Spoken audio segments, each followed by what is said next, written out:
सभी जानते हैं कि भारत में होम्योपैथी, आयुर्वेदिक इस प्रकार की चिकित्सा पद्धतियां हैं जो बहुत जन जन में लोकप्रिय हैं और व्यवहारिक दृष्टि से बहुत प्रयोग में लाई जाती हैं, परंतु इनकी जिस प्रकार की एक व्यवस्थित संरचना होनी चाहिए थी, मीन्स एक एस्टैब्लिश्ड डेडिकेटेड इंफ्रास्ट्रक्चर और प्रोसीजर्स होने चाहिए थे, उन चीजों की कहीं ना कहीं कमी महसूस की जा रही थी लंबे समय से।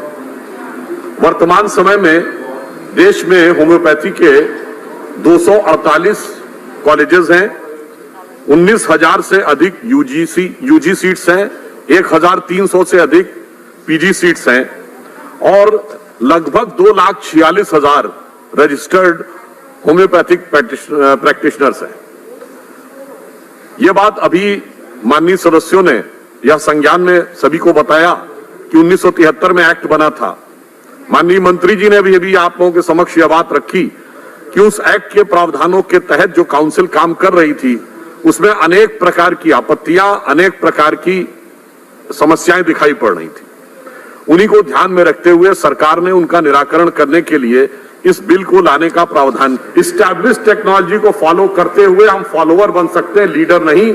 जैसे जो चाइनीज सिस्टम है, ट्रेडिशनल चाइनीज मेडिसिन, उसमें जहां तक मुझे ज्ञात है, उन लोगों ने इतना रिसर्च किया कि मलेरिया की एक दवा ट्रेडिशनल चाइनीज मेडिसिन सिस्टम के माध्यम से करके, एक महिला साइंटिस्ट थी, मुझे उनका नाम नहीं ध्यान आ रहा है, उनको शायद नोबेल पुरस्कार भी मिला है। हमारे यहां ऐसा रिसर्च क्यों नहीं हुआ? शायद कहीं ना कहीं हमारे अंदर जो भारत के आत्मगौरव का भाव था, वो शायद उतना कॉन्फिडेंस नहीं रहा होगा, इसलिए हमने उसको एस्टैब्लिश नहीं किया। जी, I am coming to end. Finally मैं सिर्फ ये कहना चाहूंगा कि आज 21st सेंचुरी में जितने भी पिछले 100 साल में बहुत सी ऐसे साइंस थे जो वहां से शुरू हुए, मगर हमारे साइंटिस्टों ने आगे बढ़ाया, चाहे सीवी रमन हो, चाहे डीएनए में हरगोविंद खुराना जी हो, या अभी जो गॉड पार्टिकल निकाला गया उसमें जिसका की नाम है हिग्स बोसॉन, जो एक इंग्लैंड के साइंटिस्ट पीटर हिग्स और भारत के सत्येंद्र नाथ बोस के नाम पे है। तो आज जब हमने करके दिखाया है तो हम इन नई विधाओं में वर्ल्ड के लीडर बन सकते हैं।